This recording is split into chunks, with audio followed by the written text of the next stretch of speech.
C'est pour informer les organismes publics, internationaux, de financement, professionnels, les entreprises privées, la société civile, les experts et universitaires sur le Forum national de l'industrie qui va se tenir les 26, 27 et 28 avril prochains dans notre pays. Une opportunité offerte au secrétaire général du ministère de l'Industrie et des Mines d'échanger avec les hommes des médias. Dans ce cadre, le chef de l'État a-t-il déployé des efforts considérables et louables pour la mise en place d'un plan stratégique Gabon émergent, important instrument qui décline le chemin vers l'émergence à travers une finalité qui est la prospérité partagée, 3 piliers solides de croissance que sont le Gabon industriel, le Gabon vert et le Gabon des services, 4 fondements que sont le capital humain, les infrastructures, la gouvernance et le développement durable. Le contenu de cet outil gagnerait à être partagé avec tous les acteurs concernés. Des échanges entre différents acteurs visant à partager la stratégie nationale d'industrialisation élaborée par le gouvernement de la République avec l'ensemble des acteurs concernés. La stratégie nationale d'industrialisation est un instrument qui non seulement précise le cheminement de mise en place d'un Gabon industriel compétitif d'ici 2025, mais également un outil qui permet clairement, de décliner de stratégies d'industrialisation précises dans les filières les plus porteuses, à savoir les mines, le bois, l'agro-industrie et la pêche. Deuxièmement, de décliner des politiques publiques qui stimulent et soutiennent l'émergence d'un Gabon compétitif. Ces politiques concernent aussi bien les infrastructures que le capital humain, la gouvernance et le développement durable. Au cours des travaux, les acteurs de ce secteur vont apporter des éclairages pertinents sur ces questions et faire les propositions concrètes à même de rendre la nouvelle stratégie et ses grandes orientations efficientes, réalistes et pratiques. De son côté, le comité de pilotage du processus de formulation et d'adoption du programme régional d'investissement agricole et de sécurité alimentaire se réunit à Libreville depuis quelque temps. C'est la première rencontre du genre organisée dans la capitale gabonaise. Reportage Bigo Mikala, Joseph Biyoge. Pays membres du programme détaillé pour le développement de l'agriculture en Afrique se sont retrouvés 2 jours durant à Libreville dans le cadre de la première réunion du comité de pilotage du processus de formulation et d'adoption du programme régional d'investissement agricole et de sécurité alimentaire à la CEAC. Prenant part à ces assises, la présidente de la plateforme des organisations de producteurs de l'Afrique centrale, PROPAC, a fait l'économie de cette rencontre. Cette rencontre réunit toutes les parties prenantes de la sécurité alimentaire et la nutrition en Afrique centrale. Depuis 5 ans, nous avons négocié une convention en tant que plateforme des organisations de producteurs et nous nous réjouissons qu'aujourd'hui, cette convention ait été signée entre la CEAC et la PROPAC. Nous voudrions vraiment remercier son Excellence, Monsieur le Secrétaire Général, d'avoir fait aboutir ce dossier et c'est une grande nouvelle pour les petits paysans d'Afrique centrale. Du côté de la communauté économique des États de l'Afrique centrale, le chargé du programme détaillé pour le développement de l'agriculture en Afrique situe le contexte de ces assises. 2012 et nous tenons aujourd'hui le premier comité de pilotage pour adopter la feuille de route qui doit nous conduire à 2 étapes principales, c'est-à-dire d'ici le mois d'avril, on doit signer un document de base qu'on appelle le pacte régional, qui est donc un document d'identification et de consensus de toutes nos priorités régionales en matière d'investissement agricole. La présidence du comité de pilotage est assurée par le secrétaire général de la CEAC et le secrétariat général par la direction de l'agriculture et du développement rural de la CEAC. La communauté internationale célèbre aujourd'hui la journée du consommateur. Le thème choisi au Gabon porte sur la lutte contre la vie chère. Reportage Lolita Obono et Arnaud Munga. Comme tous les autres pays du monde, le Gabon a célébré la Journée mondiale des droits des consommateurs, mais avec une particularité sur son thème national, la lutte contre la vie chère, une responsabilité de tous, administration, entreprises et consommateurs. Plusieurs acteurs en tête, le gouvernement ont saisi cette occasion. Le ministre délégué à l'économie qui a ouvert les manifestations dans son allocution a d'abord tenu à rappeler les droits fondamentaux des consommateurs avant d'interpeller une fois de plus les différents acteurs.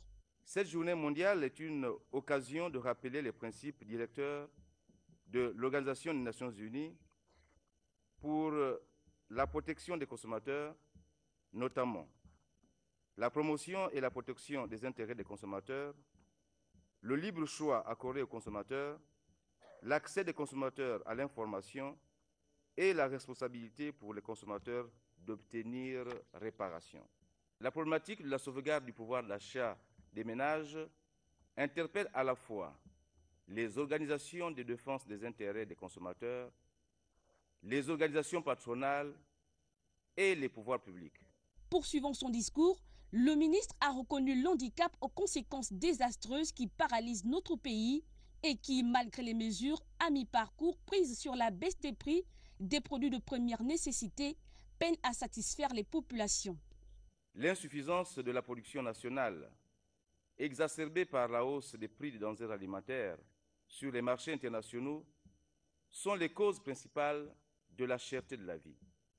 Pour faire face à ce phénomène, les pouvoirs publics ont mis en place un cadre réglementaire permettant aux parties en présence d'évoluer dans un environnement concurrentiel organisé. Je voudrais rappeler les principales mesures prises récemment par le gouvernement. Il s'agit de l'instauration des régimes de liberté contrôlée des prix des produits alimentaires de consommation courante d'origine importée et locale.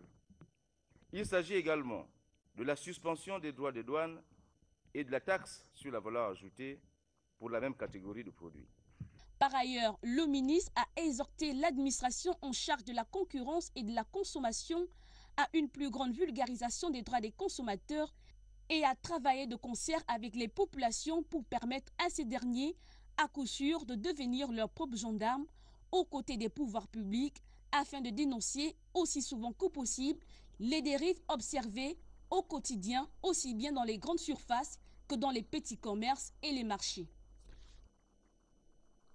À propos des consommateurs toujours, la Société des brasseries du Gabon vient de lancer une opération de restructuration de sa technologie pour mieux servir sa clientèle. Des précisions avec Ivo Yono et Rodolphe Eyel. Au moment où la communauté internationale commémore ce 15 mars la Journée internationale des droits des consommateurs, la société Sobraga se réjouit d'avoir amélioré la qualité de ses produits au cours des dernières années écoulées. L'an 2012 a constitué une ascension vers l'excellence pour la principale brasserie du Gabon avec l'acquisition d'une technologie révolutionnaire. Nous avons investi plus de 9 milliards pour permettre à la Société des brasseries du Gabon de s'arrimer aux normes internationales en matière de brasserie. Si le thème retenu cette année reste la justice des consommateurs, c'est maintenant, à Sobraga, l'acquisition des matériels de pointe constitue une fierté pour tout le groupe.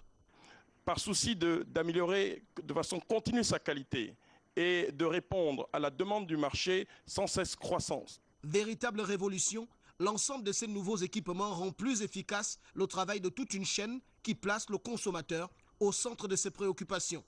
Rendre nos produits à une qualité irréprochable et distribués pour tous.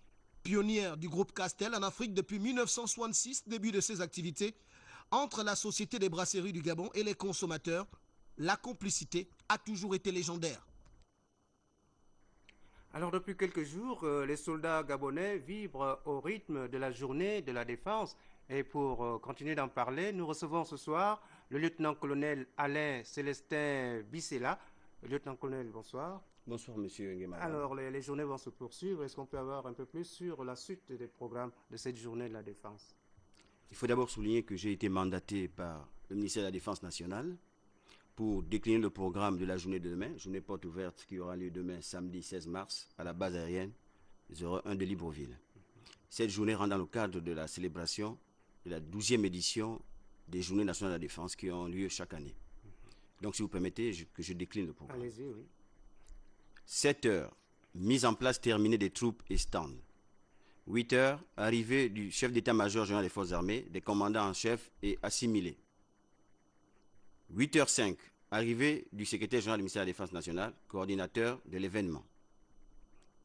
8h15, arrivée des membres du corps diplomatique. 8h20, arrivée de Monsieur le ministre de la Défense nationale. Première partie de décoration par Monsieur le ministre de la Défense nationale. 8h25, arrivée des membres du gouvernement. 8h30, arrivée des présidents des institutions constitutionnelles. 8h40, arrivée de Monsieur le Premier ministre.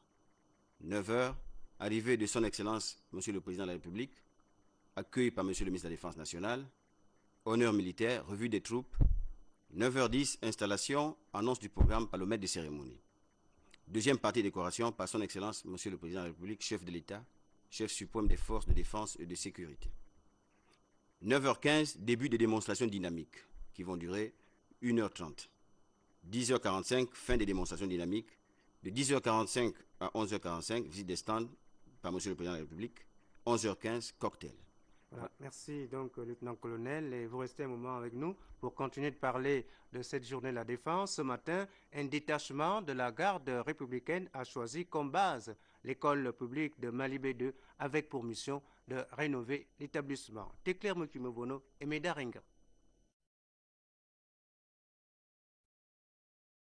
Dans le cadre de la célébration de la 12e édition des Journées de la Défense, auront fait bien des heureux, des tout petits aux plus grands, de tout rénover. Au programme, remise d'un drapeau flambant neuf.